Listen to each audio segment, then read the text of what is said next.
Buenas tardes para todos. Vamos a iniciar con los que ya están conectados, ¿ok?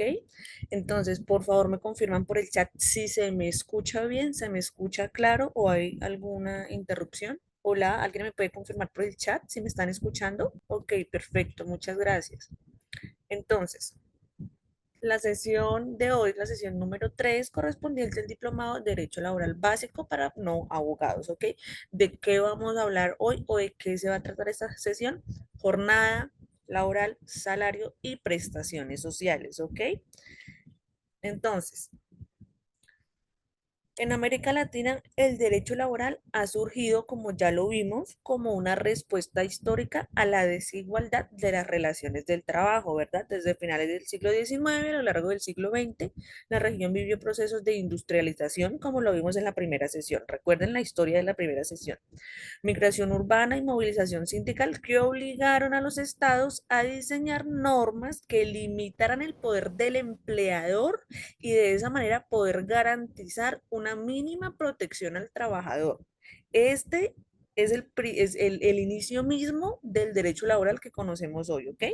Digamos que en esa construcción se advierte una raíz común, que es la protección del trabajador frente al poder económico y organizativo del empleador. Entonces, se construye el fundamento del principio protector del derecho laboral. Principio protector del derecho laboral, ¿ok? Así se construye y así surge el derecho laboral mismo como se conoce hoy en día. Entonces, pues esta raíz compartida no se traduce en una regulación uniforme porque ya lo vimos, así como hay muchas convergencias, hay muchas divergencias, hay muchas similitudes, hay muchas diferencias, ¿verdad? Entonces, cada país latinoamericano ha desarrollado su propio sistema jurídico laboral. Digamos que en parte influido por factores como el modelo económico, ¿cierto? Economías extractivas, agroexportadoras, industriales o de servicios. Depende de la economía del país, asimismo se adapta el derecho laboral. El grado de interacción estatal, digamos que en la fijación de condiciones de trabajo se mide mucho el grado de interacción estatal, ¿ok? De intervención estatal. Entonces, la fuerza sindical y los movimientos sociales, ¿cierto? Han presionado por mayores garantías. En los países en que tenemos bastante presencia de movimientos sindicales, pues las garantías hacia el trabajador tienden a ser mayores o se evidencian de mejor manera, ¿ok? Entonces también depende pues de las crisis políticas y económicas que en muchos casos han derivado en reformas regresivas del derecho laboral como tal. Entonces, digamos que de ahí que, aunque todos los países reconocen la necesidad de regular la jornada, el salario y las prestaciones sociales, las formas concretas de hacerlo son distintas. Distintas para México, distintas para Argentina, para Perú, para Venezuela, para Costa Rica, para Guatemala, para Colombia, ¿ok? Entonces, digamos que estos representan modelos que, si bien comparten principios, como ya lo dijimos, reflejan realidades disímiles en su interpretación. ¿Por qué? Porque la realidad de cada país, independientemente de que seamos Latinoamérica, de que compartamos muchísimas situaciones similares, la realidad de cada país es diferente y depende de mi realidad como país, como Estado, yo adopto el derecho laboral que mejor me convenga, ¿verdad? Entonces, digamos que el papel de los estándares internacionales es un punto de referencia ineludible, o sea, es, por ejemplo, la Organización Internacional del Trabajo, OIT, ¿verdad?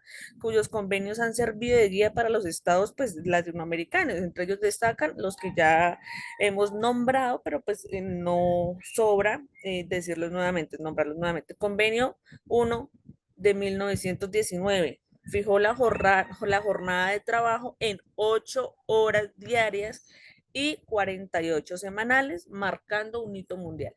Acá es por primera vez que se dice la jornada de trabajo será de 8 horas diarias, 48 horas semanales, ¿verdad? Convenio 95 de 1949 sobre la protección del salario, garantizando que el pago sea justo, regular y protegido de descuentos arbitrarios.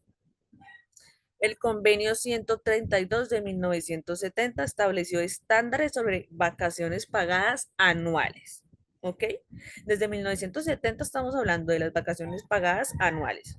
Convenio 158 de 1982 reguló la terminación de la relación laboral protegiendo contra el despido injustificado. Entonces, digamos que estos convenios, estos cuatro convenios, digamos, son los que más nos importan. ¿Por qué? Porque es la primera vez que se habla, o en ese año, digamos, en 1919, la primera vez que se habló de jornada laboral, 1949 garantiza el pago del salario, 1970 vacaciones pagadas cada año, ¿verdad? Así se le van retribuyendo o reconociendo los derechos a los trabajadores. 1982 terminación de la relación laboral en donde se protege al trabajador sobre el despido sin justa causa, ¿ok? Entonces, digamos que aunque no todos los países han ratificado todos estos convenios, sí han influido en la evolución legislativa regional y generado mínimos comunes en materia de jornada y de descanso, ¿ok? Entonces, digamos que han habido avances hacia la protección integral. En las últimas décadas, algunos países han buscado avanzar más allá del mínimo internacional, porque lo que exige o lo que recomienda, no tanto que exija, sino que recomienda la OIT, son los mínimos internacionales, ¿cierto?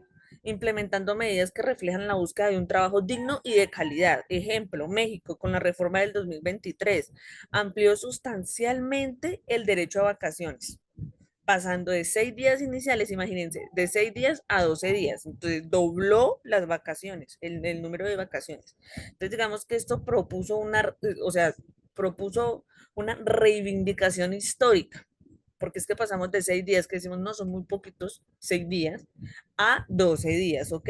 En México en el 2023. Venezuela redujo la jornada de 40 horas semanales, convirtiéndose en uno de los países con mayor limitación del tiempo de trabajo en la región. Venezuela, 40 horas semanales. Guatemala, digamos que aunque con menor reconocimiento de derechos colectivos, implementó un doble esquema de primas. ¿Cuáles son esas dos primas? Aguinaldo y bono 14, ¿cierto? Incrementa la capacidad adquisitiva anual del trabajador. Bienvenido sea, ¿cierto? Perú desarrolla digamos, una compensación por tiempo de servicios, digamos, un sistema de ahorro obligatorio, del que hablábamos el día de ayer, un sistema de ahorro obligatorio que funciona con, digamos, como red de seguridad frente al desempleo, muy similar al esquema de cesantías, pues colombiano, ¿verdad? Digamos que estos avances, aunque desiguales, demuestran que la región se mueve hacia el cumplimiento progresivo del mandato constitucional y supranacional de garantizar el trabajo en condiciones de dignidad. Todo lo que estamos hablando nosotros, todo lo que se busca eh, con estos convenios, con la implementación de estas normas, de estas leyes, de estas protecciones, de estos principios, es igualdad y dignidad en el trabajo. ¿Vale? Entonces, ¿cuáles son los retos en contextos de informalidad laboral? Porque recordemos que la informalidad laboral juega un papel muy importante cuando hablamos del derecho laboral, ¿cierto? El gran desafío común en América Latina es la alta tasa de informalidad laboral. Según datos recientes de la OIT, más del 50% de los trabajadores en la región se desempeñan en la informalidad, lo que implica que millones de personas carecen de acceso efectivo al salario mínimo, a las prestaciones sociales, a la seguridad social y a las vacaciones, ¿cierto? Digamos que en este contexto genera un contraste entre la norma y la realidad, ¿cierto? Porque según legislan jornadas máximas, pero en la economía informal muchos trabajadores laboran de 10 a 12 horas diarias sin recargo. Se fijan salarios mínimos, pero en sectores como la agricultura o el trabajo doméstico, estos no siempre se cumplen. Obvio, no alcanzan a ganarse el salario mínimo. Se reconocen prestaciones sociales, pero una gran mayoría nunca llega a recibir cesantías, primas o vacaciones pagadas, ¿verdad? ¿Por qué? Porque son trabajadores informales, porque no cuentan con el trabajo, perdón, con el contrato laboral. Entonces, digamos que aquí surge una reflexión crítica para el análisis de esta clase o de este encuentro. El derecho comparado no puede limitarse a describir lo que dicen las leyes, sino que debe evaluar el grado de cumplimiento real en cada país. Porque lo que decíamos el día de ayer, claro, acá estamos viendo historia, estamos viendo leyes, pero entonces también tenemos que ver qué tan práctico es o en la práctica cómo se ejecuta, cómo se evidencia dicho reconocimiento o dicha protección hacia el trabajador conforme a la ley, conforme a los organismos internacionales, ¿verdad? Entonces, digamos que la importancia del estudio comparado que estamos haciendo es, digamos, ilustrar la diversidad de respuestas jurídicas frente a problemas comunes, ¿verdad? Identificar las buenas prácticas que podrían inspirar reformas en otros países. Claro, no es que resulta que a mí me gustó esta idea de México, entonces deberíamos implementarla acá en Colombia, deberíamos implementarla en Guatemala, ¿verdad? Nosotros somos los que conocemos la realidad de nuestro país y dependiendo de lo que veamos acá, no es que me llama la atención esto, es que me parece que, o sea, se podría aplicar en mi país, o sea, digamos que tenemos que desarrollar, porque el fin de estos encuentros es desarrollar el pensamiento crítico, desarrollar la capacidad de entendimiento, ¿ok? Entonces yo aprendí esto, pero entonces apliquémoslo a la práctica, no nos quedemos con el conocimiento y ya, apliquémoslo en la práctica, apliquémoslo en nuestro diario vivir. Entonces, digamos que la regulación de la jornada, el salario y las prestaciones sociales en América Latina refleja un equilibrio inestable entre protección y flexibilización, ¿cierto? Entre el discurso de la norma y la regularidad, perdónenme, la realidad práctica. Una cosa es lo que dicen a la norma y otra cosa es lo que se practica cuando estamos hablando de derecho laboral, ¿ok? Entonces, para entrar ahora sí en el tema que nos atañe el día de hoy. Jornada laboral y tiempo de trabajo. La jornada laboral constituye el núcleo del derecho laboral individual, muchachos. ¿Por qué? Porque regula el tiempo en el cual el trabajador está a disposición del empleador, prestando su fuerza de trabajo, ¿verdad? Escuchen bien, regula el tiempo que está el trabajador a disposición del empleador prestando su fuerza de trabajo. No se trata únicamente de un número de horas, detrás de este límite se esconde una lucha histórica por la dignidad humana, por la salud física y mental y por el derecho al descanso, ¿verdad? Porque es que recordemos, en la revolución industrial, ¿cuántas horas trabajaban al día? ¿Por qué fue que inició la lucha por el reconocimiento de los derechos del trabajador? Porque trabajaban casi que 20 horas diarias, ¿cierto?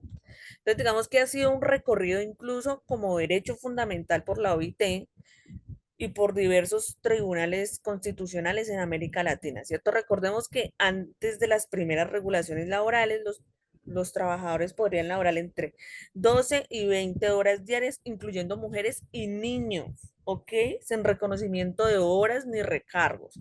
El reclamo de la jornada de 8 horas de trabajo, 8 horas de recreación y 8 horas de descanso. ¿Cierto?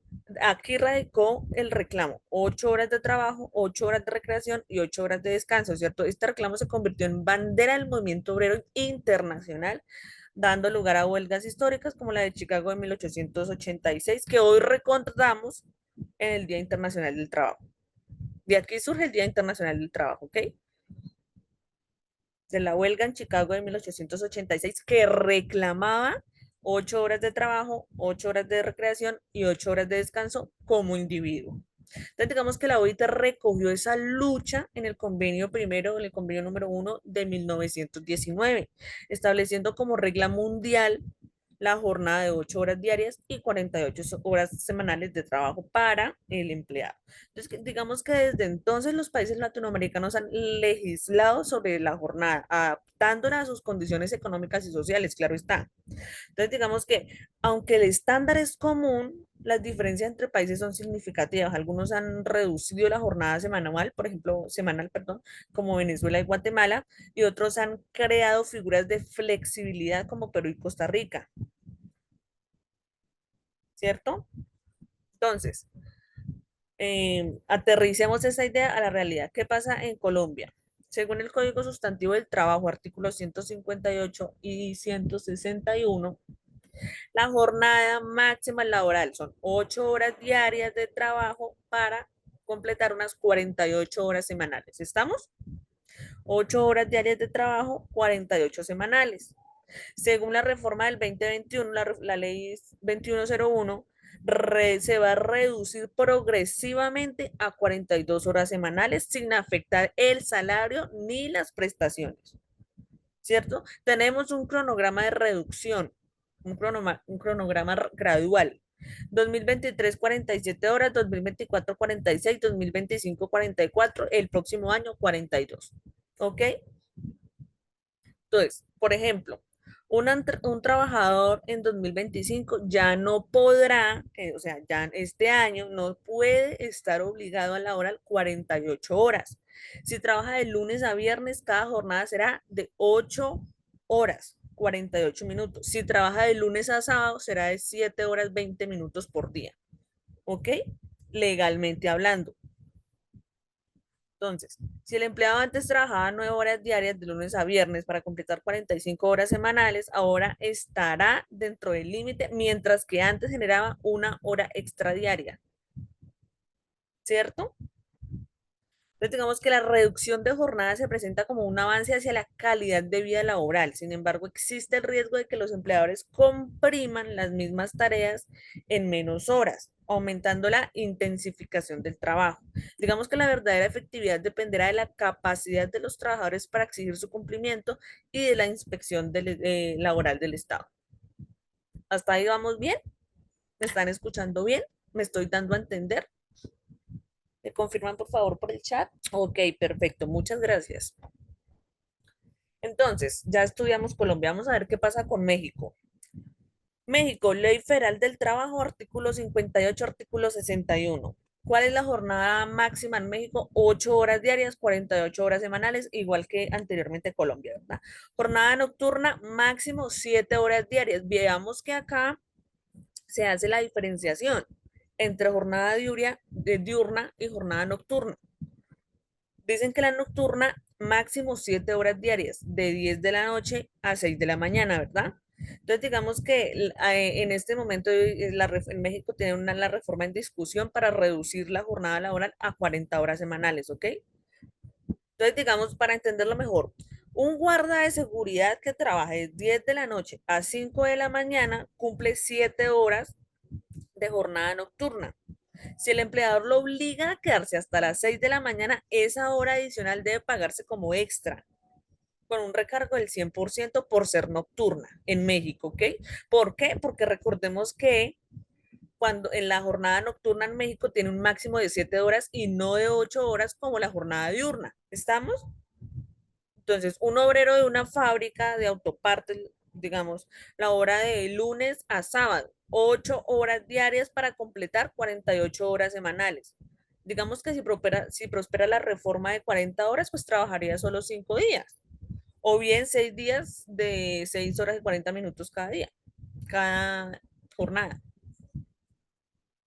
¿Cierto? Entonces, digamos que México se encuentra en una encrucijada. Por un lado, busca homologar sus estándares laborales con Estados Unidos y Canadá, donde la jornada máxima es más reducida, pero por otro lado enfrenta presiones empresariales que advierten riesgos de pérdida de competitividad, ¿cierto? El debate muestra cómo la jornada laboral no es solo un tema jurídico, sino económico y práctico. Es que lo que decíamos, el derecho laboral se adapta a las necesidades de la sociedad misma del estado en el que se encuentre.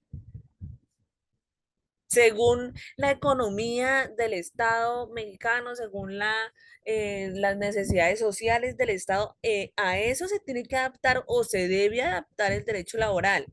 No se pueden, digamos que, expedir normas, no se pueden implementar leyes así porque sí, tiene que haber un estudio previo. Antes de legislar, el Estado debe hacer un estudio previo, debe considerar los pros y los contras. ¿Cuáles son las consecuencias de esta ley que estamos aprobando el día de hoy? Eso es lo que tiene que estudiar el Estado, ¿ok?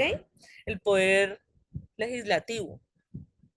Entonces, entendimos México, sí, 8 horas diarias, 48 horas semanales, pero la jornada nocturna son 7 horas diarias, ¿cierto?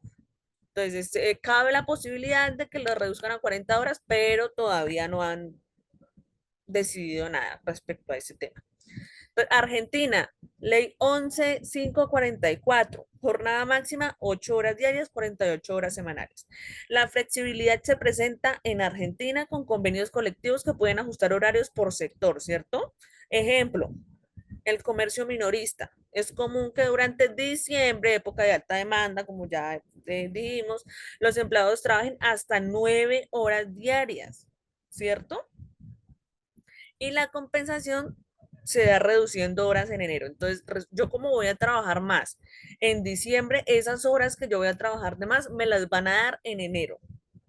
De eso se trata la flexibilidad en Argentina, ¿ok? Entonces, Argentina digamos que ha tenido históricamente un movimiento sindical fuerte que logra negociar condiciones específicas para cada gremio.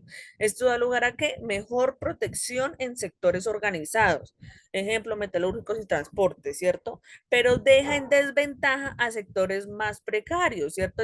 Como decimos, o los que mencionamos nosotros, que conocemos, el trabajo doméstico y el trabajo rural. Digamos que la jornada se convierte en un indicador de desigualdad sindical en Argentina. ¿Ok? ¿Estamos? ¿No estamos? ¿Entendimos? ¿No entendimos? ¿Alguien tiene preguntas? Entonces, México, 8 horas diarias, 48 horas semanales, con 1 hora menos en la jornada nocturna. Argentina, igual, 8 horas diarias por 48 horas semanales, pero tiene un principio diferenciador que es la flexibilidad. El ejemplo que dimos, resulta que en época de alta demanda yo voy a trabajar más y esas horas que yo trabajo de más se me van a compensar en la época de menor demanda, ¿cierto? Fue lo que dijimos de Argentina. ¿Qué pasa con Perú? Decreto legislativo 854. Jornada máxima, 8 horas diarias, 48 horas semanales. Miren que este es el común denominador por regla general, 8 horas diarias, 48 horas semanales. Pero también existe la flexibilidad que puede pactarse, digamos que una distribución distinta sin superar el límite. Se puede distribuir de la manera que usted quiera sin que me supere el límite de 48 horas semanales, ¿ok? Entonces, un trabajador de oficina pacta como su empleador laboral 9 horas el lunes, de lunes a jueves, y 4 horas el viernes para tener la tarde libre el viernes, porque es que él necesita estudiar, él necesita viajar, él necesita por X o Y motivo. Es válido, desde que no se superen las 48 horas, ¿ok? ¿Cierto? Un ejemplo, se ve en la minería, un trabajador puede laborar 40, perdón, puede laborar 14 días seguidos en campamento. ¿Qué quiere decir? Allá 12 horas al día, siempre y luego, siempre que luego tenga 14 días de descanso. Entonces yo en minería me interno 14 días seguidos en un campamento, trabajando 12 horas al día, siempre y cuando tenga 14 días de descanso. ¿Qué quiere decir esto? Que yo puedo distribuir mis 48 horas eh, como yo quiera, pero no puedo trabajar más de 48 horas en Perú, ¿cierto? Entonces, digamos que la legislación peruana permitió una flexibilización extrema en sectores como la minería y la agroexportación. ¿Por qué? Por la necesidad. Entonces, digamos, donde las jornadas son largas, se compensan con descansos acumulados. En la práctica, esto deteriora la salud del trabajador y muestra cómo la flexibilidad suele beneficiar más al empleador, por supuesto.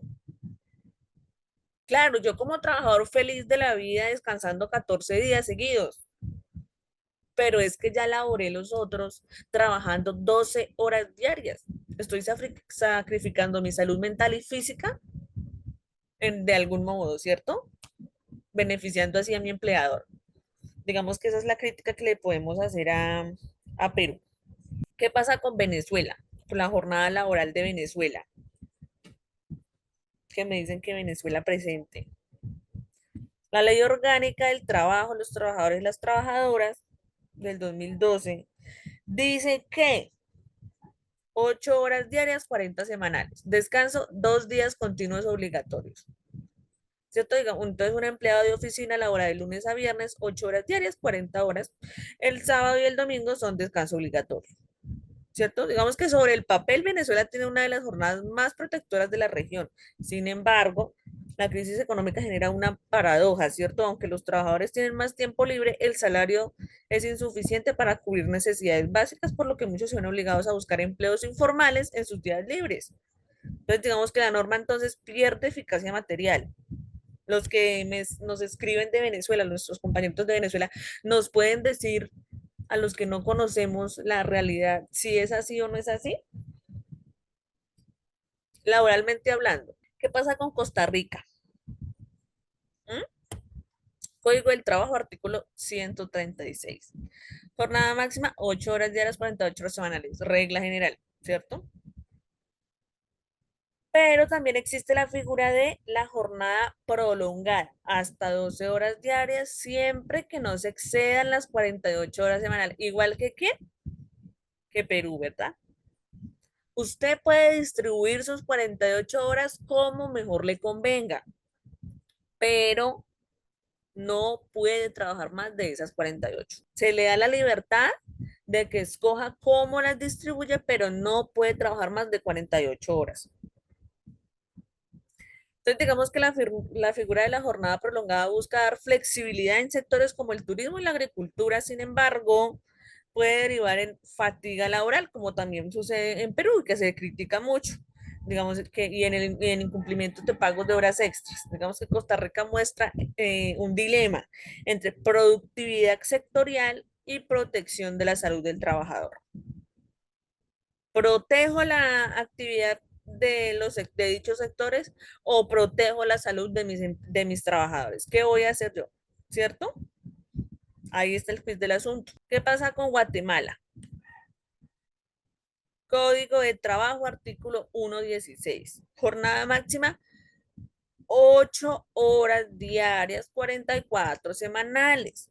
Jornada nocturna, máximo 6 horas diarias o 36 semanales. Vean que acá hay una diferenciación con México. En México son, la jornada nocturna son 7, o sea, 1 hora menos que la jornada laboral diurna, pero entonces en Guatemala son 2 horas menos que la jornada laboral diurna.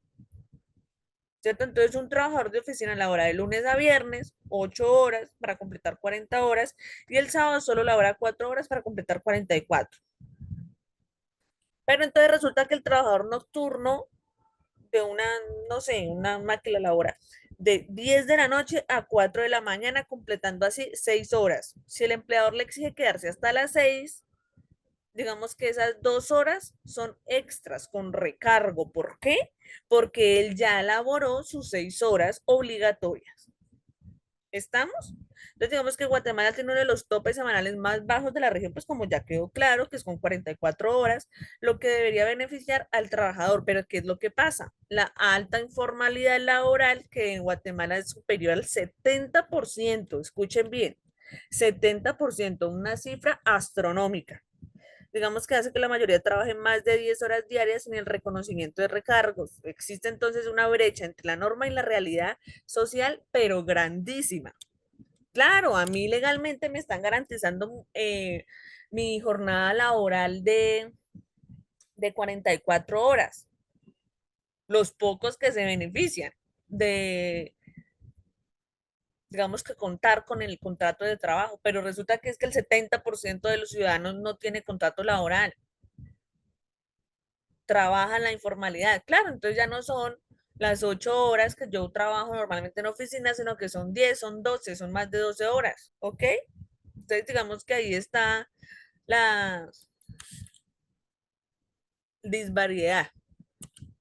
A mí, el país que más protege al trabajador legalmente es el país que más presenta informalidad laboral, por lo que menos personas se ven beneficiadas de dicha norma. ¿Estamos? ¿No estamos? ¿Hasta aquí vamos bien? ¿Me he dado a entender? ¿Tenemos claras las diferencias o hacemos un repasito? Creo que al final vamos a hacer un ejercicio. Entonces, les voy a concluir. Países con mayor protección horaria, Venezuela con 40 horas y Guatemala con 44 horas, ¿ok? Países con límite clásico, Colombia, Argentina, Perú, México y Costa Rica con 48 horas, o sea, lo que dice la OIT. Modelos de flexibilidad, Perú con pactos flexibles y Costa Rica con jornadas prolongadas, ¿ok? Entonces, ¿cuáles son los avances recientes? Colombia, pues con reducción a 42 horas, México con debates a 40 horas y Venezuela con 2 días de descanso obligatorio. ¿Cuáles son las paradojas? En países con normas protectoras como Venezuela y Guatemala, la informalidad y las crisis económicas debilitan su eficacia. Y en países con alta productividad como México, Perú y Costa Rica, la flexibilidad genera jornadas extenuantes disfrazadas de modernización laboral. Por eso decíamos al principio de la sesión, tengo que tener mucho cuidado como legislador con el cómo es que estoy legislando, qué es lo que yo estoy diciendo en la norma. ¿Por qué? Porque mire, si yo permito que el trabajador, que mis trabajadores trabajen 12 horas por día, estoy atentando de dicha manera o de dicha forma hacia la salud del trabajador, la salud física y mental, ¿cierto? O eso es lo que se está diciendo. Entonces, ¿qué pesa más? ¿La productividad económica o la salud de mis trabajadores? Depende de cada país, depende de cada legislación, ¿verdad? Entonces, digamos que la jornada laboral no debe analizarse solo en su límite legal, sino en su aplicación práctica. En América Latina, el gran reto no es solo reducir la jornada en papel, sino garantizar el cumplimiento real en contextos de informalidad, precariedad e incumplimiento empresarial. ¿Por qué? Porque a nivel general en Latinoamérica, 50% de los ciudadanos o de los trabajadores tienen un trabajo informal. Bueno, hasta aquí el tema de jornada laboral quedó claro. Porfa, escríbanme en el chat. ¿Quedó claro el tema de jornada para pasar ahora a salario? ¿Me di a entender? Tenemos clara la diferenciación. Recuerden que las diapositivas se les van a hacer llegar con el correspondiente documento en PDF con toda la sustentación. ¿Ok? Entonces continuemos. Si ya todo está claro, vamos a comenzar con salario y beneficios no constitutivos de salario. Entonces, el salario constituye el eje central de la relación laboral. ¿Por qué? Pues porque en palabras de la OIT, convenio 95 del 49 sobre la protección del salario, se entiende como la remuneración o ganancia en dinero o en especie, recordemos, pagadera por el empleador al trabajador en virtud del contrato de trabajo. Entonces, según la OIT, el salario se entiende como la remuneración o ganancia en dinero o en especie en virtud del contrato de trabajo por pagada del empleador al trabajador, ¿cierto? Entonces, la función del salario no es solo económica, pues como retribución al esfuerzo laboral, sino también social. También tiene una función social como instrumento que garantiza la vida digna del trabajador y de su familia. ¿Ok? Entonces, el salario es, por tanto, una institución del orden público laboral, lo que significa que no puede ser renunciado ni reducido abiertamente por el trabajador y debe cumplir con los principios de suficiencia, equidad y estabilidad. Digamos que estos principios encuentran respaldo en la Declaración Universal de Derechos Humanos, artículo 23, y en el Pacto Internacional de Derechos Económicos y Sociales y Culturales, artículo 7. ¿Cierto? Reconocen el derecho a la remuneración equitativa y satisfactoria, ¿ok? Entonces, a nivel comparado, América Latina presenta un mosaico normativo. Este mosaico que refleja tensiones entre la necesidad de atraer inversión y competitividad.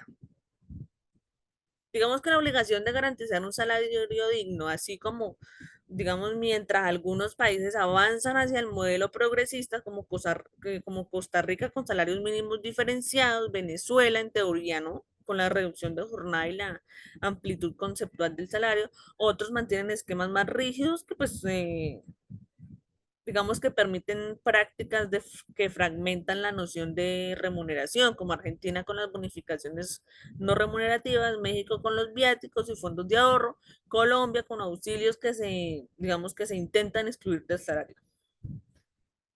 El punto crítico o un punto crítico es la definición de los beneficios no constitutivos de salario. ¿Qué es esto? Pagos o auxilios que el empleador entrega al trabajador, pero que por su naturaleza no integran la base para liquidar prestaciones sociales.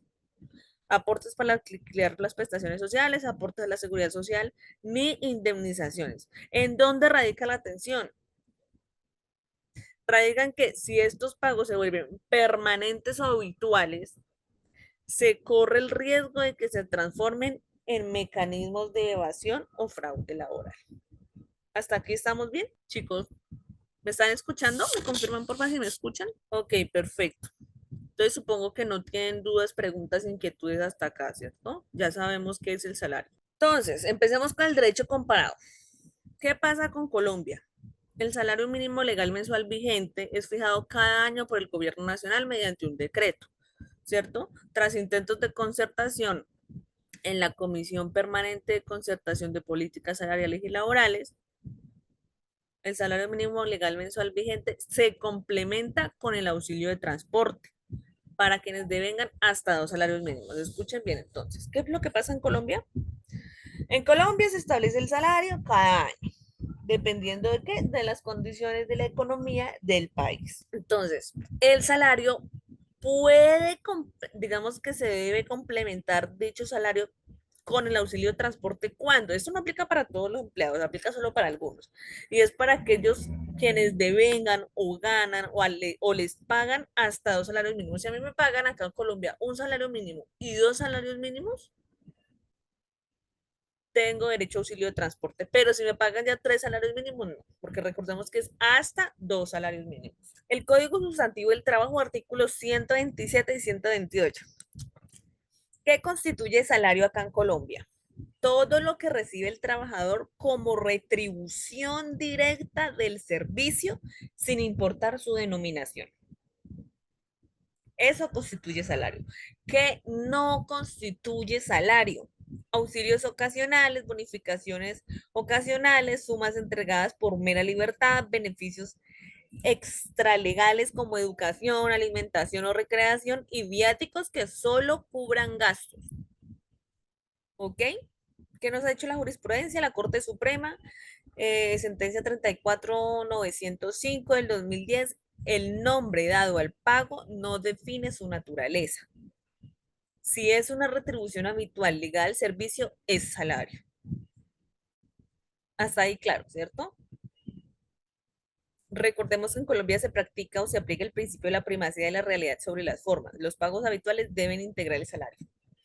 Si acá en Colombia se encuentra que un pago que es habitual se está tratando como no salario, se debe tratar como salario.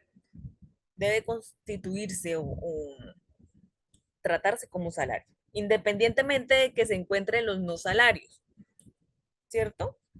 Pasa lo mismo con el contrato laboral, el contrato de realidad, que hablábamos ayer. Entonces, digamos que una empresa paga mensualmente un auxilio de vivienda fijo. Fijo, llega ese auxilio de vivienda a los trabajadores. Digamos que aunque lo denomine auxilio, si se entrega de manera permanente como beneficio del trabajador, constituye salario y debe integrar prestaciones. Digamos que en la práctica muchas empresas estructuran esquemas de compensación para maximizar pagos no salariales, reduciendo así la base de liquidación de prestaciones sociales, ¿cierto? Esto genera un vacío de protección que ha sido, digamos que reiteradamente denunciado por sindicatos y por la doctrina laboralista. Hasta acá vamos bien. ¿Qué pasa con México? En México el salario mínimo lo fija cada año la Comisión Nacional de los Salarios Mínimos.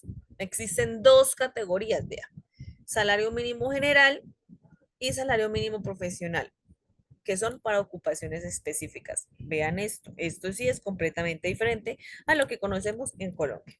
Digamos que además se distingue de la zona libre de frontera norte como un mismo digamos como un mínimo superior para entender la presión competitiva con Estados Unidos.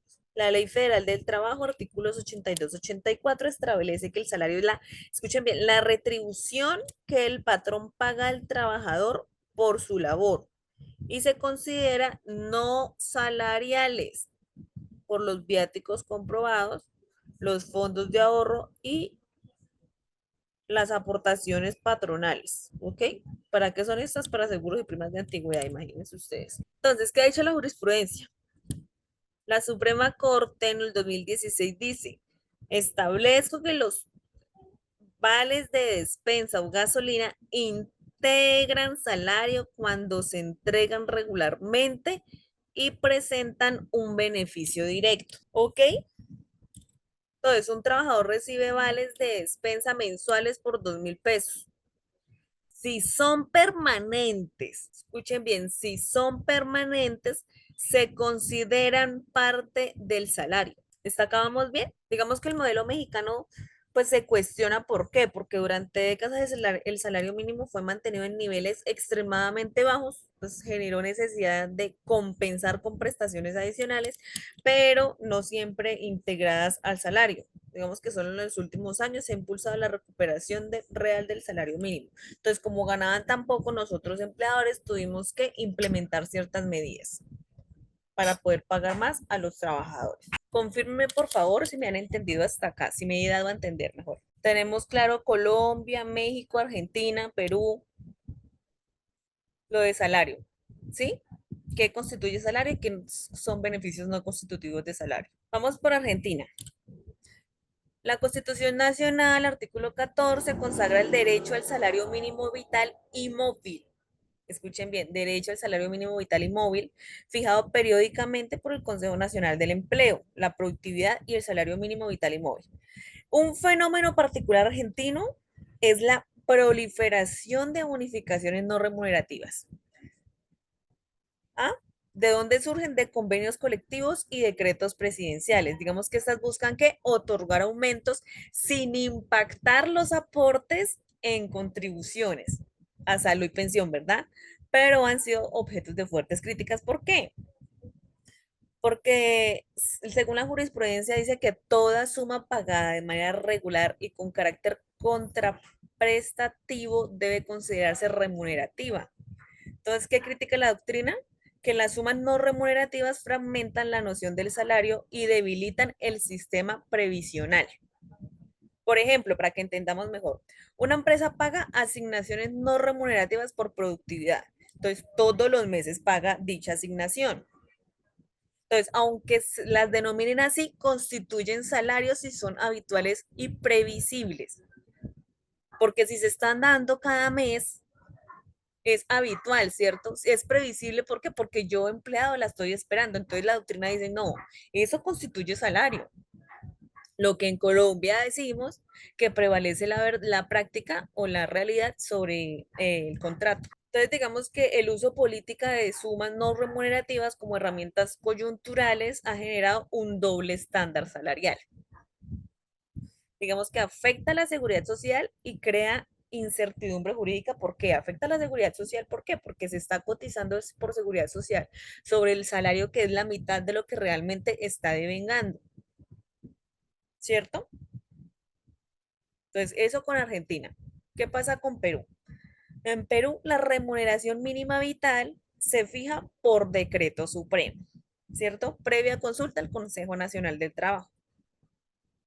Entonces, son no salariales las asignaciones por movilidad, viáticos, gastos de representación y herramientas de trabajo. ¿Qué ha dicho la jurisprudencia? El Tribunal Constitucional reitera que la primacía de la realidad impide encubrir remuneraciones como beneficios no salariales. Ejemplo, si un empleador paga una bonificación de alimentación mensual y permanente, se integra el salario. Entonces, digamos que en el contexto peruano donde la informalidad laboral supera el 60%, recordemos que está en 70% aproximadamente, la discusión sobre conceptos salariales, digamos que a veces queda restringida a sectores formales, dejando fuera pues la protección a la mayoría de los trabajadores, pues por supuesto, porque lo que decimos, si yo no cuento con contrato de trabajo, si yo no cuento con contrato laboral, solo el 30% de la población está, o sea, tiene seguro su contrato y su estabilidad laboral. Entonces, desde le dije, no, usted tiene que trabajar cierto número de horas, usted va a ganar cierta suma de dinero. Solo al 30% de los ciudadanos se les está reconociendo o se está legislando, mejor dicho, solo para el 30% de los peruanos trabajadores. Eso es lo que se le critica a Perú, ¿ok? ¿Qué pasa con Venezuela?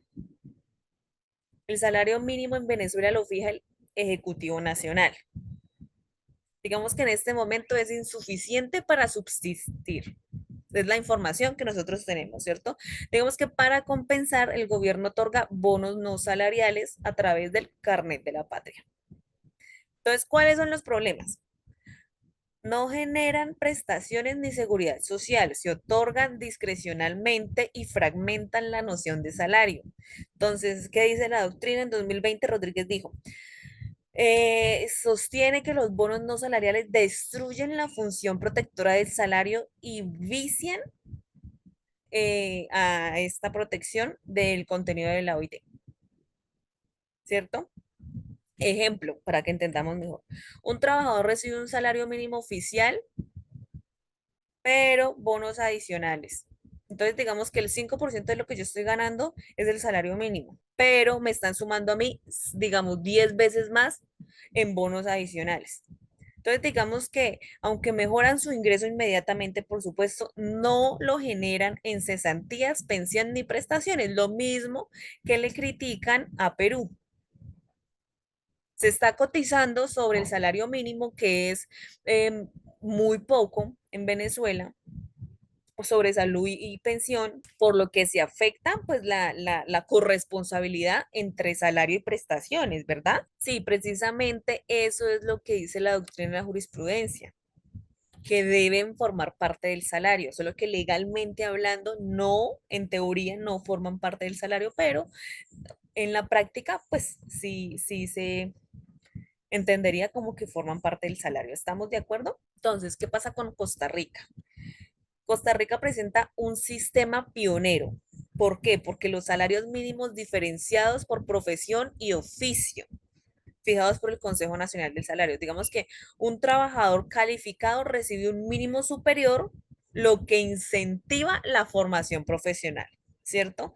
Digamos que no son no salariales los pagos en especie que digamos que no excedan el 50% de la remuneración o bonificaciones ocasionales, auxilios y no sé, algún auxilio extraordinario. Entonces, ejemplo, el salario mínimo de un médico es mayor que el de un obrero agrícola. ¿Por qué? Porque tiene su cartón de profesional en algún, alguna ciencia, ¿verdad?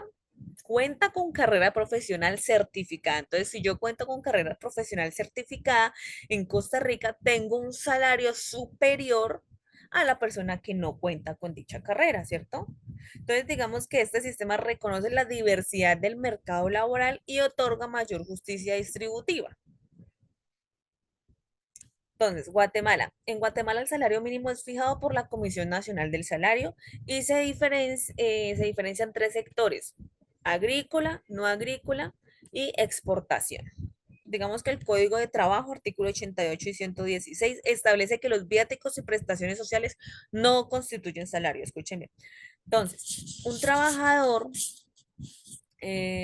no sé, de máquila textil recibe un salario mínimo inferior al de otros sectores, lo que genera críticas sobre la competencia desleal y precarización. Entonces, digamos que el sistema guatemalteco refleja una lógica de flexibilidad competitiva que busca atraer inversión a costa de menores garantías salariales, ¿cierto? Entonces, vamos a reflexionar sobre cada país. Entonces, Costa Rica destaca como modelo progresistas. ¿Por qué? Porque tenemos salarios mínimos diferenciados por oficio, digamos que protegen más al trabajador calificado. Venezuela respeta el caso, digamos que representa el caso más crítico. ¿Por qué? Porque la sustitución del salario por los bonos no salariales vulnera la integridad como tal del Estado y del ingreso para el trabajador. Argentina vive una tensión permanente. ¿Por qué? Porque las sumas no remunerativas afectan la seguridad social y generan conflicto entre la práctica y la ley. Colombia y Perú, pues digamos que tienen precisión normativa clara, digamos, pero la práctica empresarial tiende a encubrir remuneraciones como auxilios. Digamos que están dentro de lo normal. México y Guatemala muestran la influencia de la economía y la geografía. ¿Por qué? Por salarios diferenciados por zonas o sector productivo. Entonces, digamos que el debate sobre qué constituye salario y qué no constituye salario no es meramente técnico, sino que impacta en la vida del trabajador, en su seguridad social y en la sostenibilidad del sistema previsional en la justicia distributiva. Hasta aquí vamos bien. Quiero que por favor en el chat me aclaren o me confirmen si me estoy dando a entender, si tenemos súper claro lo del salario y beneficios no constitutivos. Perfecto, muchas gracias a las personitas que se toman el tiempo de escribir por el chat porque sí es muy importante para mí. Primero, saber que me están escuchando claramente. Segundo, saber si me estoy dando a entender. Tercero, tener el conocimiento o estar pendiente de ustedes, porque si tienen, recuerden, si tienen alguna duda, inquietud, sugerencia, reclamo, recomendación, me levantan la manito y yo les doy el uso de la palabra o me escriben por el chat que yo trato de estar pendiente. ¿Ok? Entonces, digamos que ya que tenemos claro el tema de salario, que igual, de igual manera, con la, digamos, el ejemplo de la actividad que vamos a socializar más adelante, nos va a quedar un poquito mejor. Entonces, ¿cuáles son las prestaciones sociales, muchachos? ¿Mm? Las prestaciones sociales constituyen pues uno de los pilares fundamentales de la relación laboral, como todos lo sabemos, ¿cierto? Digamos, estas representan no solo una compensación económica adicional al salario, sino también un mecanismo de seguridad frente a contingencias como el desempleo. Entonces, la cesación del vínculo laboral o digamos que el desgaste propio de la actividad productiva entonces, está protegido por las prestaciones sociales. Entonces, en América Latina, aunque pues existe una raíz común inspirada, pues obviamente en los convenios de la OIT, digamos, y digamos que el constitucionalismo social del siglo XX, cada país ha diseñado sistemas propios de protección que combinan mecanismos de ahorro individual, indemnizaciones directas y beneficios periódicos. Lo que decimos nuevamente, les reitero, el derecho laboral en un país está sujeto a su condición económica, a su realidad económica y a su realidad social.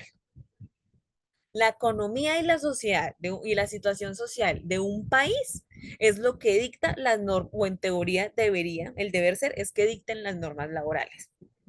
¿Ok? Entonces, digamos que de manera general las prestaciones pueden agruparse en tres grandes bloques. ¿Cuáles son estos tres grandes bloques? Cesantías e indemnizaciones por despido. Digamos, estas buscan garantizar un respaldo económico frente a la terminación del contrato. Primas, bonificaciones y gratificaciones que están orientadas a reconocer la participación del trabajador en las utilidades o a asegurar ingresos adicionales en épocas específicas del año, ¿cierto? Y están las vacaciones, claro está, que aseguran al derecho, digamos, al descanso del trabajador ligado a la protección de la salud y al principio de dignidad humana en el trabajo. Entonces, digamos que vamos a analizar cada una de ellas. Entonces, las cesantías. En Colombia, las cesantías constituyen un sistema de ahorro forzoso creado para garantizar un respaldo económico al trabajador cuando queda desempleado o requiere cubrir gastos excepcionales. ¿Qué son estos gastos excepcionales? Educación, vivienda, ¿cierto? Entonces, la norma principal es el Código Sustantivo del Trabajo, artículo 249 y siguientes, complementada pues por la Ley 50 del 90 que introdujo el modelo de consignación anual en fondos de cesantías. Entonces, ¿cómo funciona? Cada año el empleador debe consignar en un fondo una suma equivalente a un mes de salario por cada año de trabajo. Entonces, resulta que un mes de salario por cada año. Yo cumplí mi año de trabajo, entonces el empleador me va a mí a consignar a un fondo una suma equivalente a un salario. Entonces, si yo gano pues un salario mínimo, me van a consignar un salario mínimo por cada año que yo trabajo, ¿cierto? ¿Qué ha dicho la jurisprudencia? La Corte Constitucional ha reiterado que las cesantías no son un ahorro voluntario, sino una prestación de naturaleza irrenunciable. No es que si yo quiero me consignan las cesantías, si yo no quiero no me las... No, se deben consignar las cesantías a favor del trabajador por parte del empleador. ¿En dónde? En un fondo. ¿Ok? Entonces, un ejemplo, un trabajador con 10 años de antigüedad y un salario mensual de 1.500.000 pesos colombianos tendrá acumulados pues 15 millones en su fondo, ¿cierto? Pues más los rendimientos financieros, pero en teoría pues son 15 millones de pesos. ¿Por qué? Porque él lleva 15 años, 10 años trabajando y tiene 1.500.000 como salario, ¿verdad? Entonces, ¿qué pasa en México? En México no existen cesantías como figura de ahorro, pero la Ley Federal del Trabajo contempla la prima de antigüedad. Artículo 162. Entonces, ¿en qué consiste esta prima de antigüedad? Se reconoce en caso de despido, renuncia voluntaria con más de 15 años de servicio o jubilación. Entonces, un monto equivale a 12 días de salario por cada año de servicios. Acá vemos una diferencia. En México son 12 días por cada año de servicio. En Colombia es un mes de salario por cada año de servicio, ¿cierto? Entonces, tiene un tope de 2 salarios mínimos. Entonces, si durante los 15 años que usted trabajó, los 12 días se sumaron todos y dio más de 2 salarios mínimos, pues se deja en 2 salarios mínimos como tope, ¿ok? Entonces, un ejemplo para entender mejor. Un trabajador con 20 años de servicio que devenga 300, hablemos en dólares, 300 o 300 pesos mexicanos diarios, recibirá 240 días de salario como prima. ¿Por qué? Porque eso, ¿en qué se manifiestan esos 240 días? En los 12 días de salario por cada año. Y como él trabajó 20 años, pues se traducen en 240 días. ¿Estamos claros o no estamos claros? ¿Me estoy dando a entender? Digamos que se señala que el tope limita, o sea, se señala que el tope limita seriamente la función protectora. Por supuesto, porque si yo llevo 30 años trabajando, pero no me pueden pagar más de 2 salarios mínimos, pues digamos que sí me reconocen, pero no como yo quisiera. Digamos que comparándolo con Colombia, que es el que vimos de primeras, que las cesantías es un mes de salario por un año trabajado, independientemente de si dura solo un año trabajando, o sea, no es por antigüedad, sino que simplemente que cumpla un año de trabajo, me van a mí a pagar un mes de salario por cada año, ¿verdad? Pero resulta que yo no cumplí el año completo en Colombia, yo trabajé solo 6 meses. Me van a dar las cesantías correspondientes a esos 6 meses, ¿cierto? Pues 6 meses, si era un año, si por cada año era un mes, pues yo cumplí los 6 meses, pues me van a dar medio salario. Me estoy haciendo entender, me estoy dando a entender. Entonces, ¿qué pasa en Argentina? Colombia, perfecto, cesantías. En México no existe la cesantía, pero sí tenemos prima de actividad, que son 12 días de salario por cada año de servicio, ¿cierto? Con un tope de 2 salarios mínimos. ¿Qué pasa con Argentina? Argentina carece de cesantías como ahorro, pero cuenta con un robusto sistema indemnizatorio. Digamos que en caso de despido sin justa causa, según la ley pues, del contrato de trabajo, artículo 245, el empleador debe pagar al trabajador una suma equivalente a un mes de sueldo por cada año de servicio o fracción mayor a 3 meses. Ejemplo, un empleado con 7 años y 4 meses de antigüedad recibirá el equivalente a 8 salarios mensuales. ¿Por qué? Porque la ley del contrato de trabajo, artículo 245, dice que el empleador debe pagar al trabajador una suma equivalente a un mes de sueldo por cada año de servicio, ¿cierto? Entonces, ¿qué ha hecho la jurisprudencia? La Corte Suprema de Justicia de la Nación ha sostenido que la indemnización busca reparar el daño injusto que ocasiona el despido arbitrario. Lo del, el gran diferenciador de Argentina es que esto aplica por despido sin justa causa. Entonces, Colombia y México aplica siempre. O sea, en Colombia aplica siempre. En México, pues, cuando cuenta con la antigüedad correspondiente.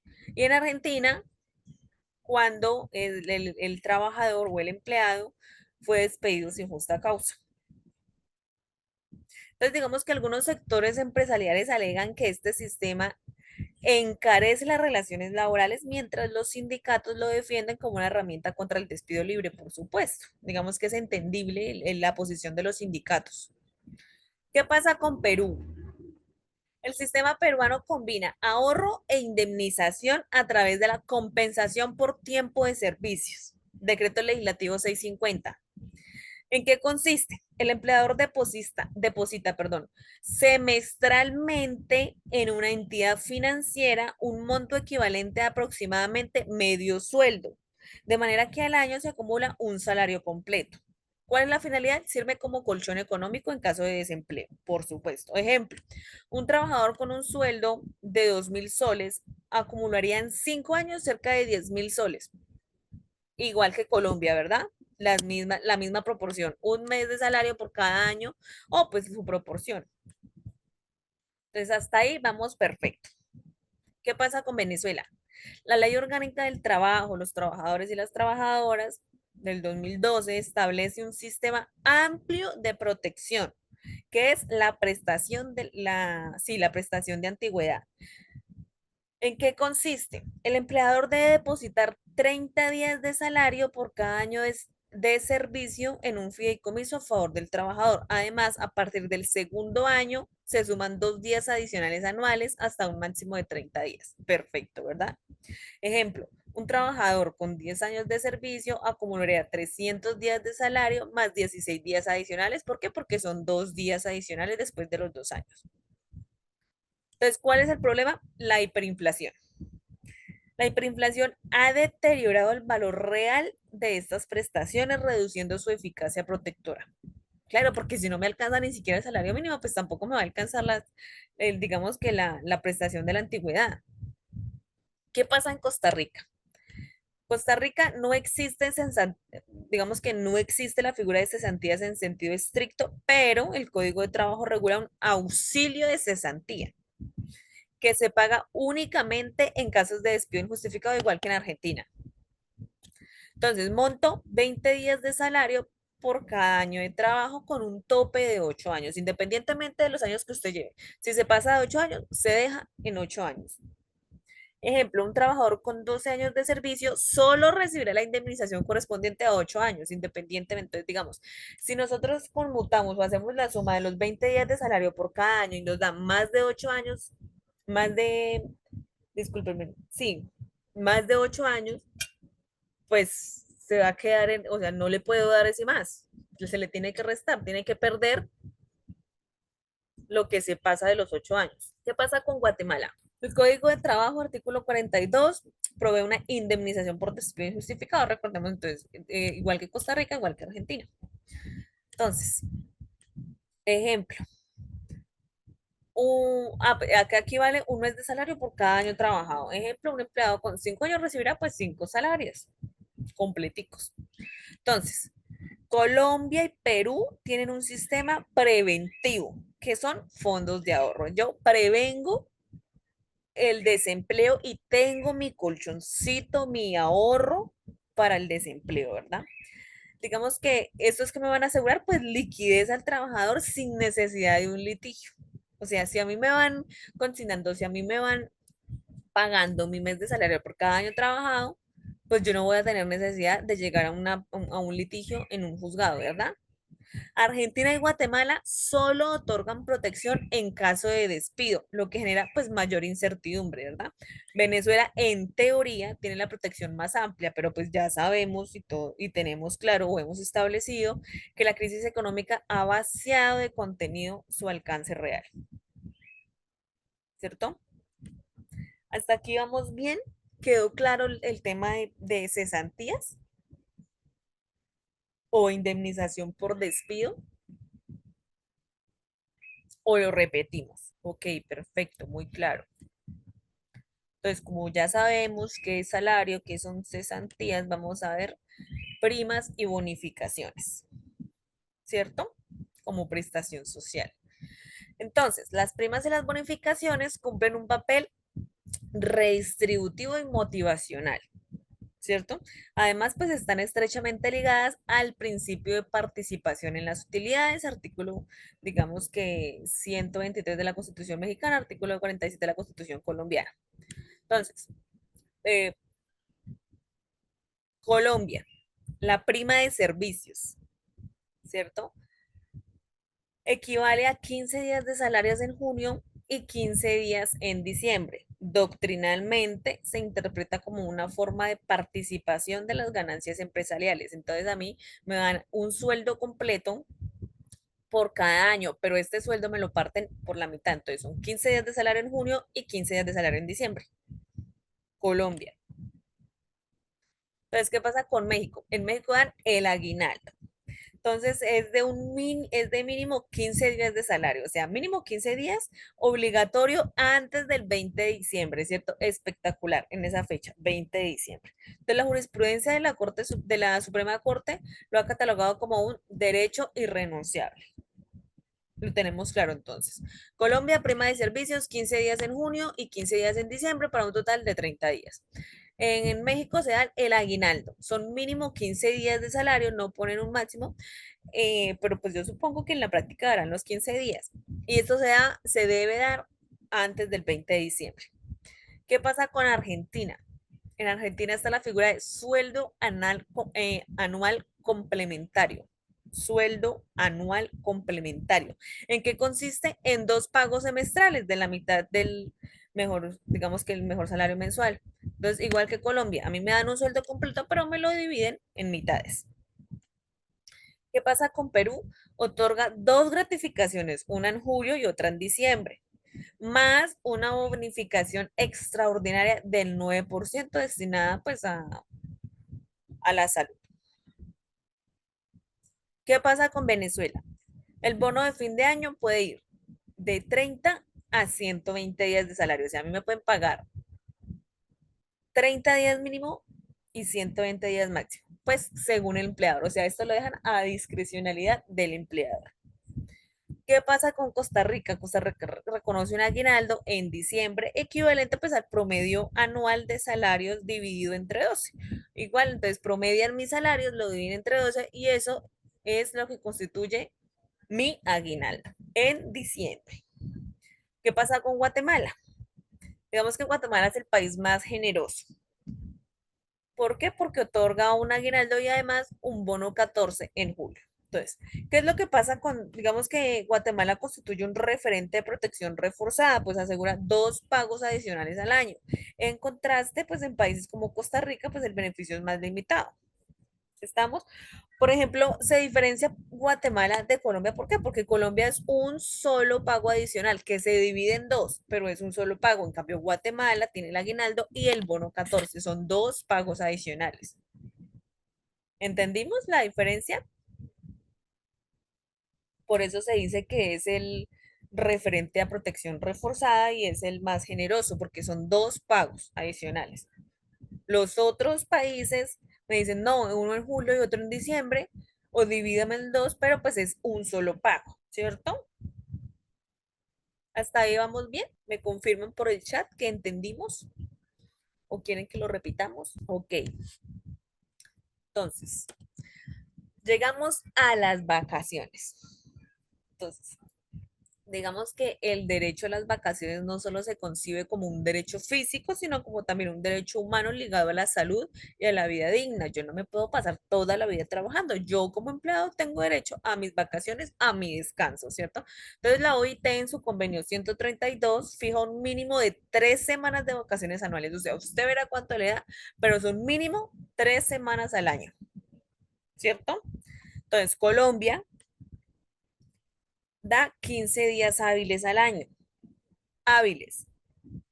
Entonces, lunes, martes, miércoles, jueves, viernes y en Colombia trabajamos los sábados, entonces el sábado. En México, tras la reforma del 2023, se reconocen 12 días al primer año de trabajo, pues aumentan hasta 20, ¿cierto? Y luego en bloques de 2 días cada 5 años. Este cambio fue considerado un hito regional. Entonces, México, tras la reforma del 2023, se reconocen 12 días al primer año, aumentando 2 días pues hasta llegar a 20, ¿cierto? Luego cada 5 años. Perú concede 30 días calendario, o sea, un mes, ¿cierto? Digamos que Perú es por no decir el más generoso, pues uno de los más generosos porque da 30 días calendarios el mes completito.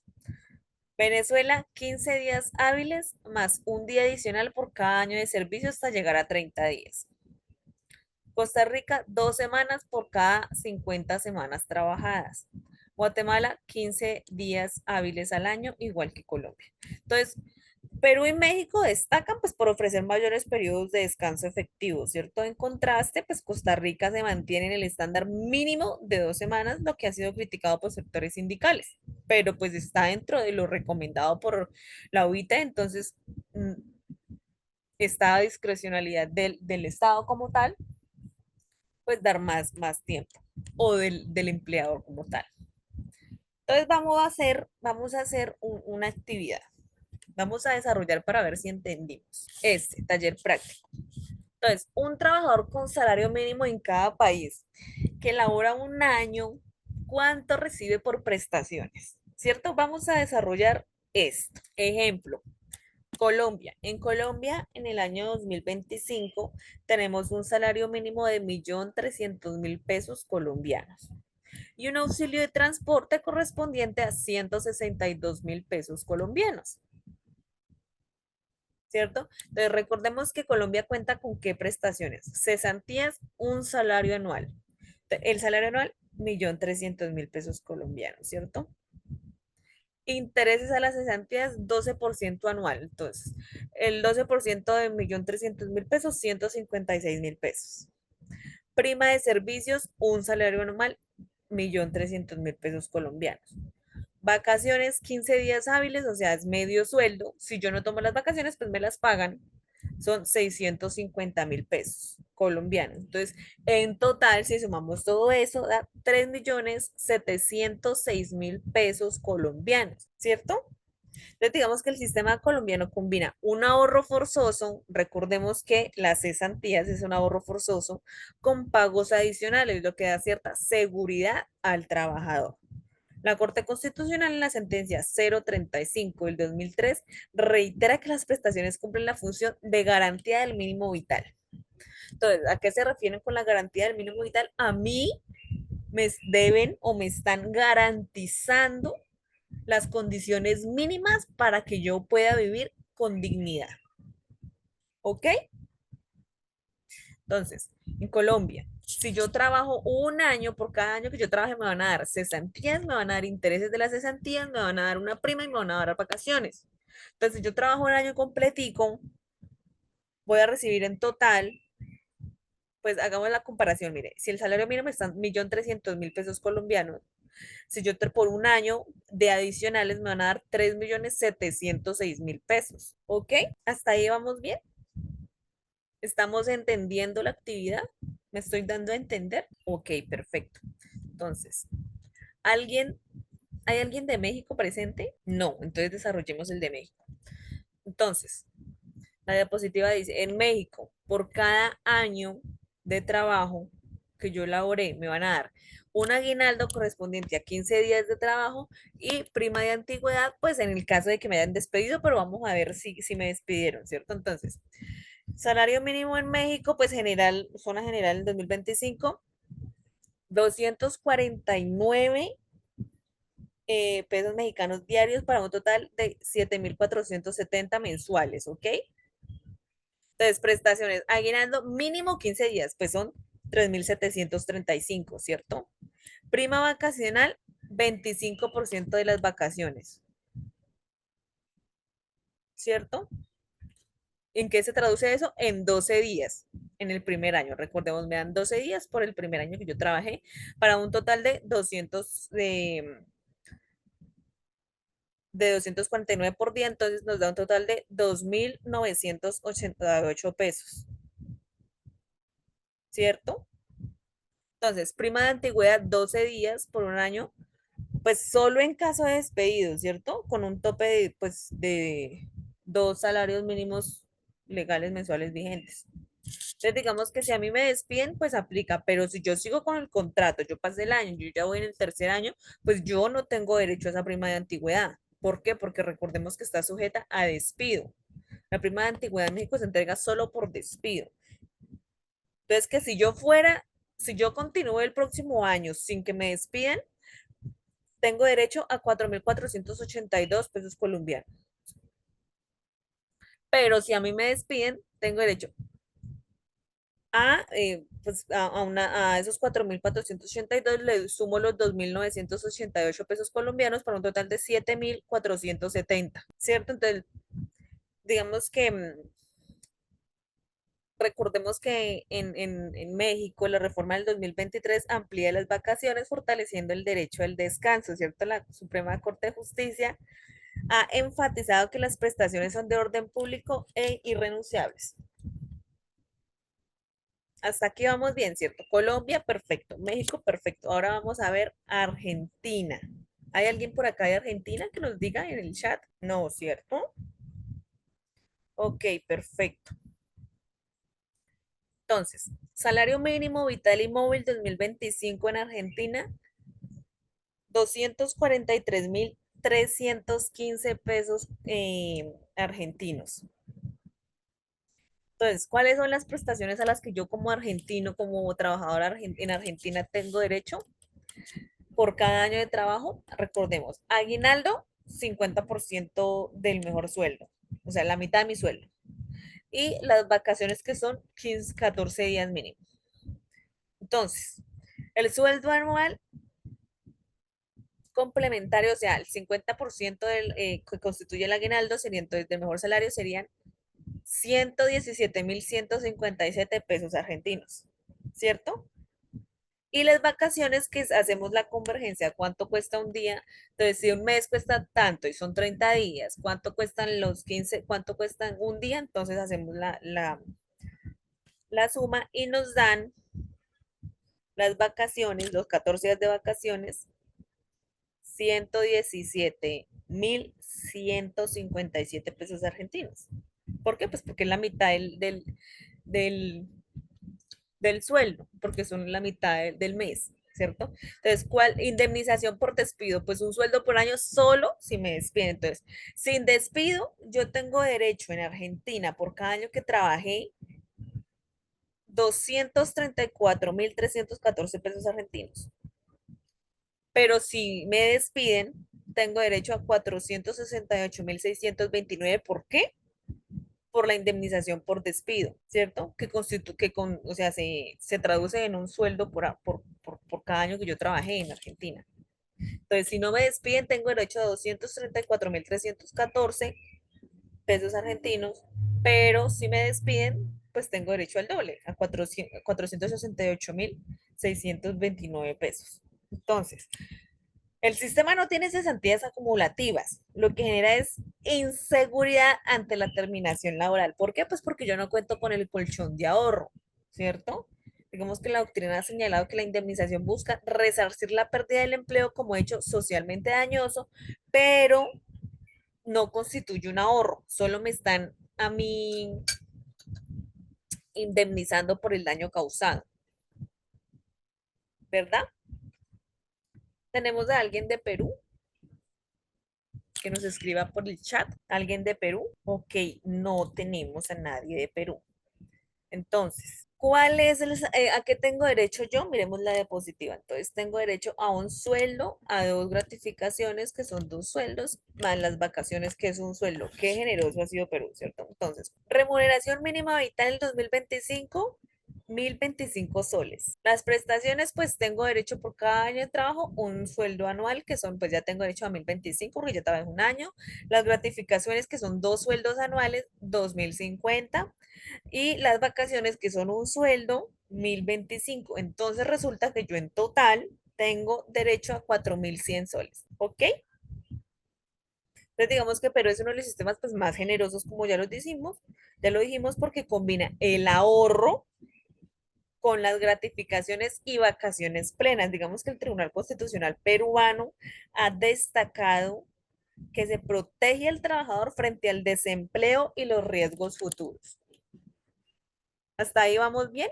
¿Hemos entendido lo que estoy tratando de hacer con la actividad? Me interesa mucho que haya quedado claro, pues, cuáles son, digamos, los beneficios que yo tengo como trabajador en mi país. Entonces, por eso estamos haciendo este tallercito, ¿cierto? Entonces, ¿qué pasa? ¿A qué tengo derecho yo por prestaciones por cada año de trabajo? Chicos, me escriben por el chat, porfa, si hasta aquí vamos bien, hemos entendido. Disculpen mi insistencia con que me confirmen, pues que sí me interesa mucho el saber si me estoy dando a entender con el ejercicio. Ok, perfecto, me alegra mucho que estemos entendiendo. Entonces, ¿tenemos a alguien de Venezuela? No tenemos a nadie de Venezuela. Entonces, desarrollemos el ejercicio de Venezuela. ¿A qué tengo derecho yo? Prestaciones por antigüedad, 30 días de salario más bono de fin de año. Entonces, salario mínimo 2025, 1.300 bolívares, ¿cierto? Prestaciones, prestación de antigüedad, 30 días, pues un salario mínimo, entonces son 1.300. bolívares. Y el bono de fin de año, pues entre 30 y 120 días, supongamos que son 30.300 bolívares. Entonces, para un total de 2.600 bolívares, ¿verdad? Por cada año. Entonces, digamos que aunque el marco normativo parece amplio, la hiperinflación anula la efectividad de las prestaciones. La Sala Constitucional, digamos que reconoció la necesidad de indexar prestaciones, pero en la práctica el salario se volvió simbólico. Sí, alguien, sí, me habían dicho que Venezuela presente, de pronto se desconectó nuestro compañero o compañera de Venezuela. Ok, perfecto. Entonces me gustaría mucho de si existe, de si tenemos, si hay alguien acá en el chat o alguien presente en la sesión de Venezuela, que nos confirme pues lo que estamos diciendo. ¿Y qué estamos diciendo? La hiperinflación anula la efectividad de las prestaciones. Eso es lo que estamos diciendo. Entonces digamos que en la práctica, según la información que tenemos, el salario se volvió simbólico. Entonces, independientemente de que yo por un año de trabajo tenga derecho casi que pues a 2 meses de salario, o sea, 2.600 bolívares, pues no, o sea, suena muy bien y suena muy bonito y muy conforme a derecho, pero en la práctica pues no funciona, ¿verdad? Eso es lo que estamos pues queriendo decir. Entonces, Costa Rica, ¿tenemos a alguien de Costa Rica? No tenemos a nadie de Costa Rica, ok, perfecto. Entonces, salario mínimo 2025. Vamos a hacerlo sobre un trabajador no calificado, ¿ok? Entonces, 360.000 eh, colones, supongo, mensuales. Prestaciones. Tiene derecho al aguinaldo, ¿verdad? El aguinaldo, un sueldo. Entonces ahí vamos, 360.600 colones. Las vacaciones tengo derecho a 2 semanas, o sea, medio sueldo. ¿Y cuánto es medio sueldo? 180.300 colones. Desde el auxilio de cesantía, solo en caso de despido injustificado, entonces acá aplica. Si son 20 días por año, entonces tengo el total sin despido, 540.900 colones, pero resulta que me despidieron, entonces ya no son 540.000, sino que son 781.300. ¿Por qué? Porque le sumí los 240.400 colones correspondientes a los 20 días de salario por año. ¿Cierto? ¿Por qué? Porque fui víctima de despidos sin justa causa. Entonces, digamos que el aguinaldo es derecho consolidado, pero las vacaciones pues son cortas. La Sala Constitucional de Costa Rica pues reitera que el auxilio de cesantías es indemnizatorio y no salarial. ¿Por qué? Porque pues recordemos que solo procede, solo se aplica para despidos sin justa causa. Entonces, Costa Rica, muy bien. ¿Alguien de Guatemala? ¿Nadie de Guatemala? Ok, entonces no importa. Entonces acá tenemos, desarrollemos nosotros el ejemplo.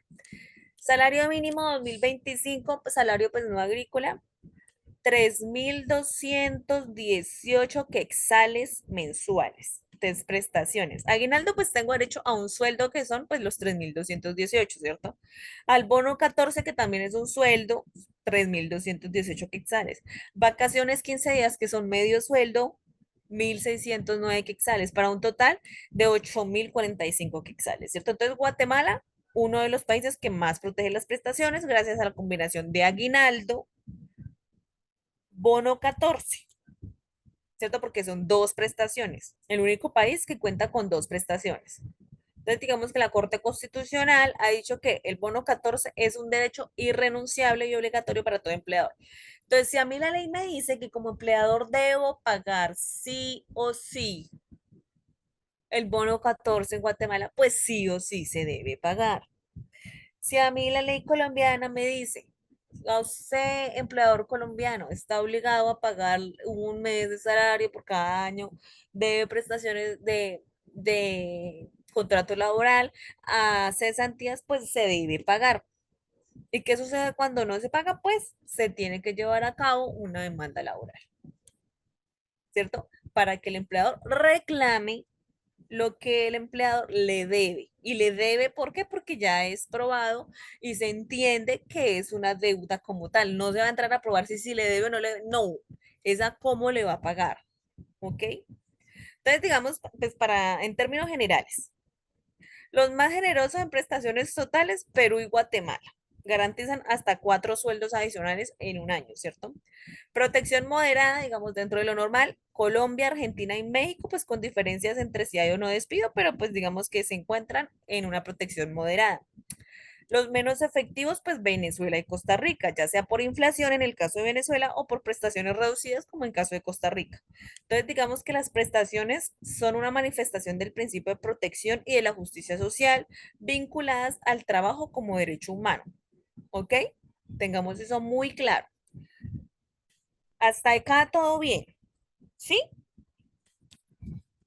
Entendimos súper bien y si no entendimos, pues acá lo tenemos en la diapositiva bien explicado, ¿sí? Ok, supongo que, ok, perfecto. Ok, perfecto, perfecto. Muchas gracias a los que se toman el tiempo de responder. Entonces, chicos, digamos que para concluirles, después del análisis comparado pues de las legislaciones laborales que hicimos en Colombia, México, Argentina, Perú, Venezuela, Costa Rica y Guatemala, digamos que ¿qué podemos advertir? Si bien todos los países reconocen como principios básicos pues el derecho al descanso, la remuneración justa y el acceso a las prestaciones sociales, cada ordenamiento adopta modelos jurídicos distintos. ¿Por qué? Porque estos modelos jurídicos están determinados por factores históricos, económicos, sociales y políticos que son totalmente diferentes en cada país. ¿Cierto? Entonces, digamos que todos los países estudiados, sin excepción, incluyen en sus constituciones y leyes laborales disposiciones que buscan garantizar al trabajador condiciones mínimas de seguridad económica y social. ¿Cierto? Este consenso evidencia que la protección al trabajo es hoy un valor universal en América Latina, alineado pues con convenios internacionales como el convenio 95 de la OIT, que ya dijimos, protección al salario, como el convenio 102, que ya dijimos sobre la seguridad social mínima, ¿cierto? Sin embargo, que el reconocimiento sea universal no implica la homogeneidad. Digamos que no implica que en su aplicación sea lo mismo que dice la ley que funcione en la práctica, ya que la eficacia real de las normas depende de la capacidad institucional y la estabilidad macroeconómica de cada país, ¿cierto? Entonces, sobre los modelos de ahorro anticipado, Colombia-Perú. Colombia y Perú son países que han desarrollado sistemas preventivos y de ahorro forzoso, en los que el empleador debe realizar depósitos periódicos, las cesantías en Colombia, las compensaciones por tiempo de servicios en Perú. Digamos, este diseño tiene pues varias virtudes. Evita la dependencia exclusiva de la indemnización por despido y pues genera un ahorro acumulado que protege al trabajador frente pues digamos, a cesantías involuntarias, emergencias o proyectos personales. Brinda mayor seguridad en contexto de alta rotación laboral, ¿cierto? Recordemos, en Colombia, por ejemplo, un trabajador con salario mínimo siempre recibirá al final del año el depósito de cesantías en un fondo. ¿Qué garantiza esto? La protección, aun si el contrato termina de manera voluntaria, independientemente de que yo, trabajador, diga, mire, yo ya no puedo seguir con este contrato porque se me presentó una, no sé, una situación, o porque quiero renunciar, o por la razón que sea. Yo tengo derecho a las cesantías, ¿cierto? En Perú, pues ocurre algo similar, ¿cierto? Por eso se considera un seguro de desempleo indirecto. La doctrina laboralista, pues digamos que ha señalado que este modelo fomenta la responsabilidad social empresarial y el ahorro obligatorio. Pues aunque también genera debate sobre la liquidez del trabajador, ¿cierto? Pero dado que estos recursos generan, o sea, quedan inmovilizados hasta el cese del vínculo o eventos especiales, ¿cierto? Digamos que las cesantías son un seguro condicionado, pero al fin y al cabo un seguro. Entonces, ¿cuáles países presentan un modelo de protección reactiva? Argentina y Guatemala, ¿cierto? Argentina y Guatemala, un modelo de protección reactiva. ¿Y por qué? Porque a diferencia de los sistemas preventivos, como Colombia y Perú, que son sistemas de ahorro, modelos de ahorro, en Argentina y Guatemala predomina un modelo reactivo, en el que la protección se activa principalmente en el evento de despido. Ahí es que radica la gran diferencia. En Argentina, pues la indemnización por despido equivale a un salario por un año de servicio, como ya lo vimos, lo cual pues puede representar un motivo significativo y actuar como digamos, desincentivo a la desvinculación arbitraria. ¿Estamos? En Guatemala, pues es una regla similar, un salario por un año de trabajo con el añadido de que beneficios adicionales como el bono 14 y el aguinaldo que refuerzan la remuneración anual, pero pues en sí la figura es la misma.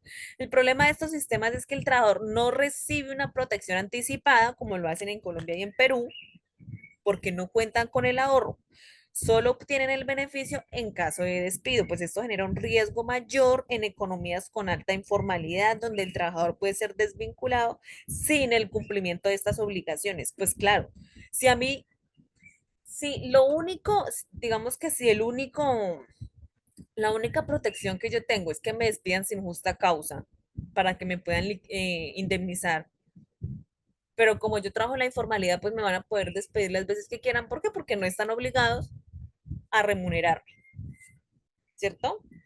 Entonces, digamos, pasemos a México.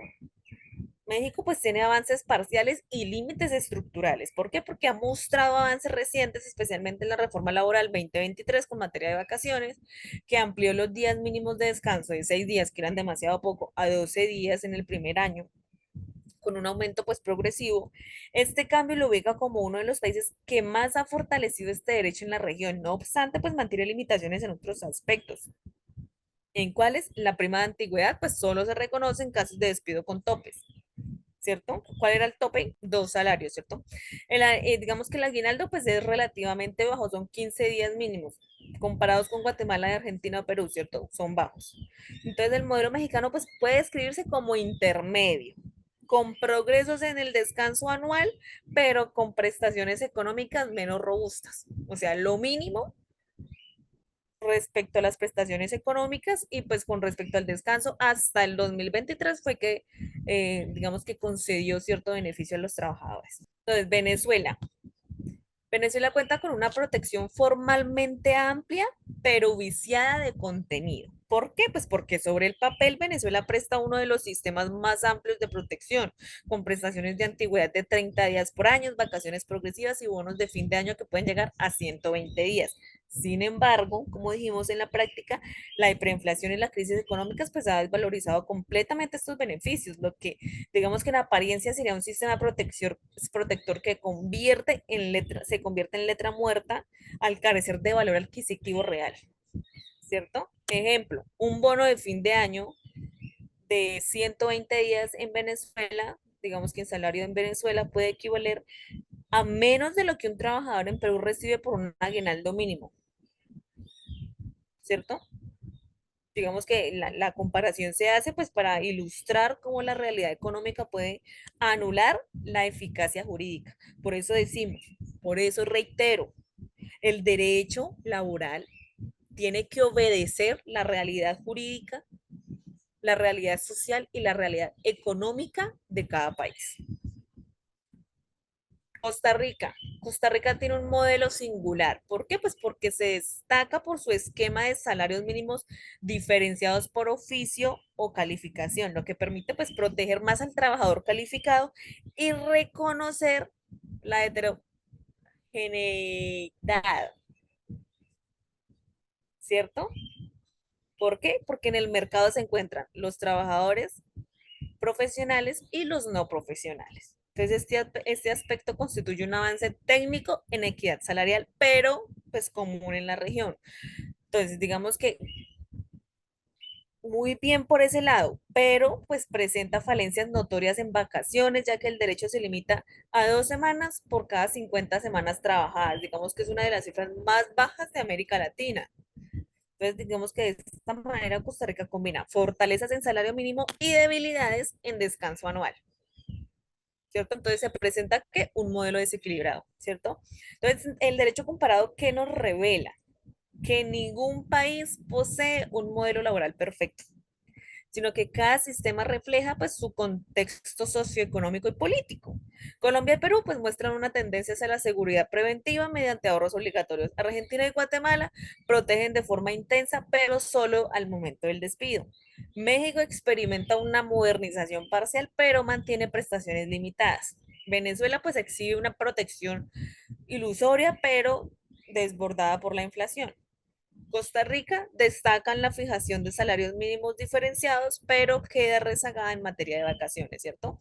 Entonces, lo que refleja este panorama es que los sistemas laborales en América Latina no pueden analizarse únicamente desde la letra de la ley, sino desde su aparición real en la economía, cómo se aplica en la economía dicha ley y en la vida cotidiana del trabajador. Las normas son un punto de partida, pero pues la efectividad depende de la institucionalidad y la estabilidad macroeconómica del país. Digamos que el ejercicio comparado, por tanto, pues no busca señalar un modelo único a seguir, pues porque no, sino comprender que cada país constituye su regulación laboral a partir de sus propias necesidades, limitaciones y posibilidades, ¿ok? ¿Estamos de acuerdo en eso? ¿Entendimos? ¿No entendimos? ¿Alguien tiene alguna duda, pregunta, inquietud, sugerencia, reclamo? Ok, listo. Como no tenemos dudas, inquietudes, sugerencias, pues vamos a dejar la sesión del día de hoy hasta acá. Muchísimas gracias a las personas que están pues muy activos en el chat. Eh, Recuerden, las diapositivas van a estar a su disposición. Cada diapositiva pues cuenta con su documento de apoyo, con normas, con leyes, con análisis, con jurisprudencia, con doctrina. Entonces, digamos que digamos, un documento pues importante. Tengo entendido pues que ya tienen acceso al chat para el tema administrativo. Entonces, pues muchas gracias por la asistencia, por la participación. Ok, mira, acá en el chat les enviaron el link. Ok, perfecto. Tienen el link para acceder pues al material de estudio y nos vemos el día de mañana a la misma hora, ¿ok? De 2 a 4. Entonces, muchas gracias, que tengan buena tarde.